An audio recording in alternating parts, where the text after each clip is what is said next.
Hello mga ka-London! Loan dito, loan doon. For today's video ay panibago na namang online loan application ang ating re-reviewin. Tara, samahan niyo akong alamin kung ito na ba ang magiging solusyon sa pera problema natin. Bagong araw nga mga ka-London, syempre, ano bang ibig sabihin yan?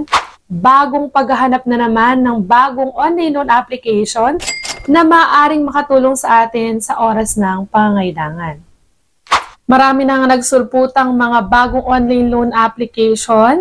Pero syempre, ano nga bang hinahanap natin sa isang online loan application para masabi nating legit talaga siya na makatutulong sa oras ng ating pangailangan?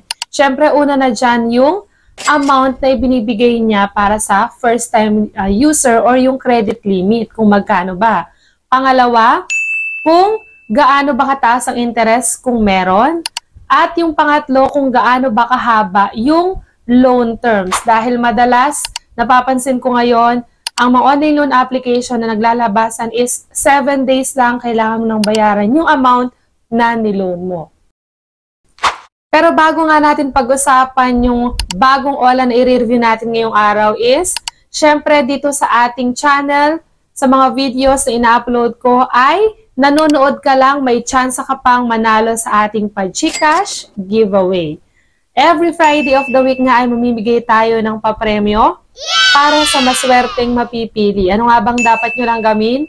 Mag-like at mag-comment sa ating comment section dahil dyan ko titignan ang maswerteng mapipili na may bibigyan ng GCash giveaway. At bukod pa dyan, sa darating na December, mamimigay pa tayo ng Noche Buena package. O ano nga bang hinihintay nyo pa? I-like nyo na agad at mag-comment na kayo dyan sa ating comment section.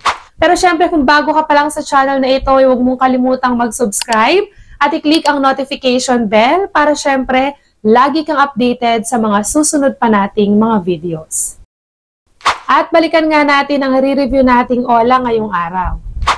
Ito ngang online loan application na ito ay may 4.7 na ratings. Napakataas niyan pero wag tayong basta-basta maniniwala dyan dahil kadalasan yung ratings na yan ay hindi talaga tumutugma dun sa totoong realidad na ino-offer ng online loan application.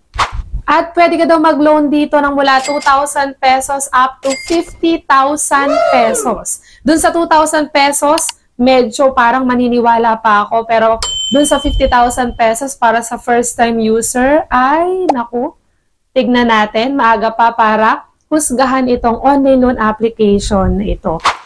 Ang online loan application na i-review natin ngayong araw ay si Happy Peso.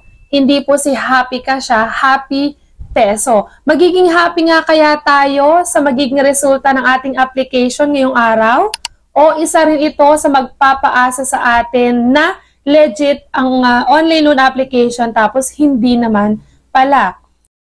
At dito nga sa kanyang ads, nakalagay dito na high credit limit daw at meron daw siyang loan term na mula 91 days up to 365 days or isang taon. At ang kanyang interest rate ay 0.08% per day.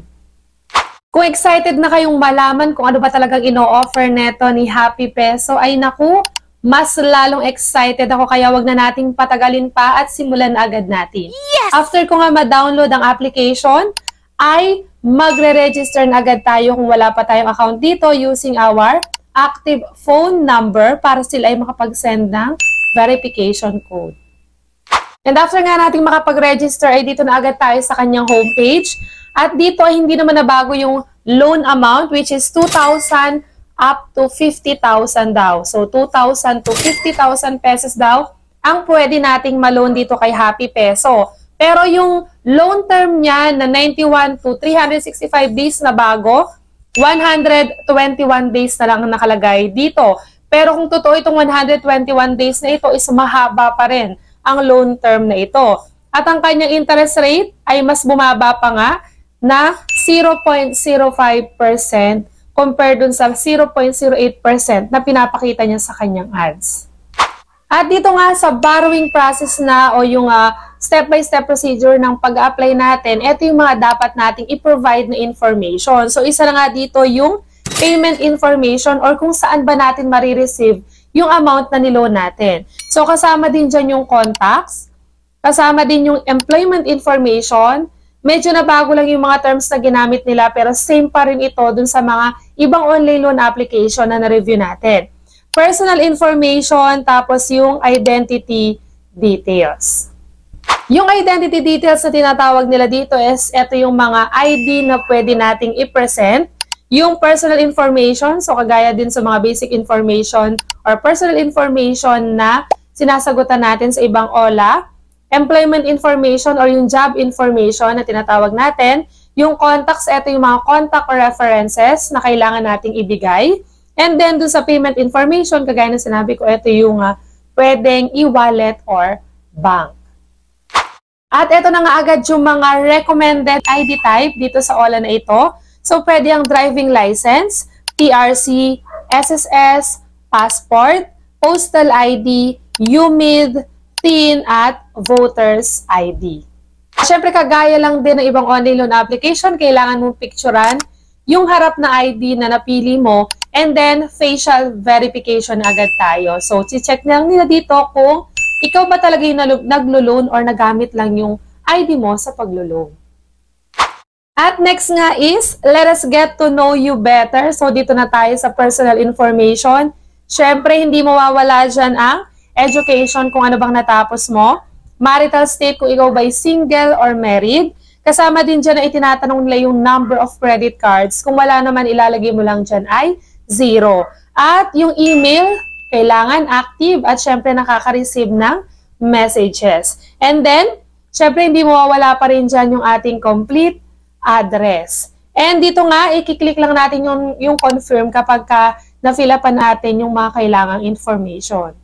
And dito kay Happy Peso, dun sa contact references, kailangan mo lang magbigay ng 3. So, mas kaunti ito kumpara sa ibang OLA na nare-review natin na kailangan is 5 contact reference. So, ilalagay natin dito kung anong relationship natin dun sa contact reference na inilagay natin at syempre yung kanyang contact number. Make sure lang na alam nung tao na yon na ginamit mo siya as contact reference para at least kung tawagan man siya, nung mga agent ng OLA ay hindi na sila magtaka or magulat na may tatawag sa kanila. Dahil alam naman natin, lalo na kung sanay ka na dito sa pangungutang sa mga online loan application na ito, alam mo na kapag hindi ka na-contact ng mga agent ng OLA, ang susunod na lang kokontakin ay yung mga nilagay mo contact references.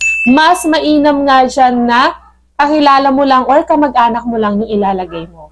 Napakabilis nga lang ng pag-a-apply dito sa online loan application na ito dahil dito na agad tayo sa mode of payment or kung saan ba natin marireceive yung amount na niloan natin. So, dito nga is pwede ang e-wallet at through bank. So, sa e-wallet, pwede ang GCash, PayMaya, GrabPay, Coins, Shopee, at OmniPay. At yun na nga ang last step ng ating application. So, dito na agad tayo sa pinaka-exciting part o yung pinaka-importanting part ng ating review. Ma-approve ba ako at kung ano ba ang loan details nitong online loan application na ito. Magkano ba ang in-approve sa akin na credit limit para sa first-time user na kagaya ko. So, dito nga, kay Happy Peso is na-approve ako na 2,000 pesos. So, diba, sabi ko sa inyo kanina sa umpisa ng video natin, 2,000 to 50,000 daw ang pwede nating ma-loan. Pero sabi ko, dun sa 2,000, possible pa. Pero dun sa 50,000, hindi ko na sure yan. So, tama nga ang hinala ko. 2,000 pesos nga lang na-approve tayo dito kay Happy Peso. So, dito nga, buo ko ba siyang nakuha? So, hindi ko pa rin po siya buong nakuha. Siyempre, meron ba namang online loan application na hindi magkakaroon ng interest? Or kung wala mong interest, wala ba yung service fee? So, syempre, wala daw siyang interest, 0 daw. Wala din daw siyang other fee. Pero, binawi naman niya sa service fee na 800 pesos. Meaning, yung 2,000 pesos na binigay niya sa ating credit limit, ang makukuha lang natin is 1,200 pesos. Dahil yung 800 pesos ay buong mapupunta sa service fee. At kanina nga sinabi niya up to 121 days daw yung loan terms niya. Pero syempre fake news na naman po yun dahil before 7 days is kailangan mo nang bayaran yung halos buong amount. Nilagay pa dito na installment, 2 beses mo siyang babayaran, mahati sa 2 pagbabayad. Pero sa unang pagbabayad pa lang, actually after 6 days pa lang is kailangan mo nang bayaran yung 1,980 pesos.